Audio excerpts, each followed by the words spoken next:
क्या आप जानते हैं कि जब एक सनकी और गुस्सैल पति अपनी पत्नी की कामयाबी के लिए सब कुछ न्यौछावर कर दे, तो समाज की पुरानी विद्यां कैसे टूटती हैं?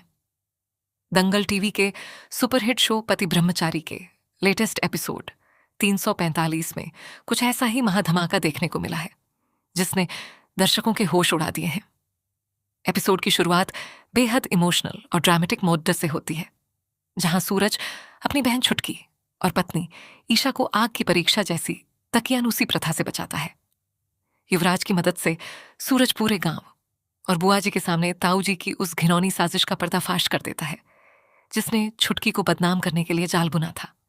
इसके बाद ताऊ जी को न सिर्फ अपनी बहन से फटकार मिलती है, बल्कि उन्हें हमेशा के लिए गांव से बाहर निकाल दिया जाता है। लेकिन असली ट्विस्ट तब आता है जब कुलदेवी की पूजा के दौरान सूरज के फोन पर एक बड़ी खुशखबरी आती है कि ईशा ने यूपीएससी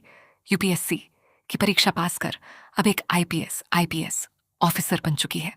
इसके बाद फ्लैशबैक में दिखाया जाता है कि कैसे एक खड़ूस बॉस बनकर सूरज ने नौकरी के साथ साथ ईशा को कड़ी मेहनत करवाई और उसके सपने को पूरा किया।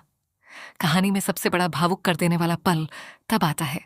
जब सूरज कुलदेवी की मूर्ति के सामने हाथ जोड़कर यह भीष्म प्रतिज्ञा लेता है कि जब तक ईशा अपनी आईपीएस की ट्रेनिंग पूरी करके वापस नहीं लौट आती, तब तक उनके बीच कोई मिलन नहीं होगा और वह अपने ब्रह्मचर्य के संकल्प को जारी रखेगा।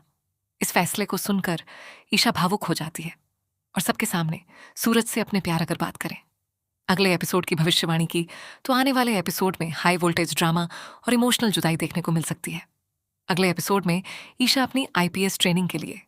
घर और सूरज से दूर जाती हुई दिखाई देगी, जहां संडे टू संडे उनकी बातचीत का एक नया सिलसिला शुरू होगा। वहीं दूसरी तरफ पंडित जी की वह खतरनाक भविष्यवाणी सच साबित हो सकती है, जिसमें उन्होंने कहा था कि सूरज का अनियंत्रित गुस्सा ही उसकी बर्बादी का कारण बनेगा।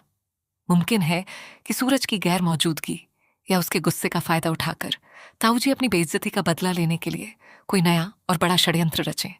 जिससे निपटने के लिए ईशा को अपनी ट्रेनिंग के बीच में ही कानून की ताकत के साथ सूरज के खिलाफ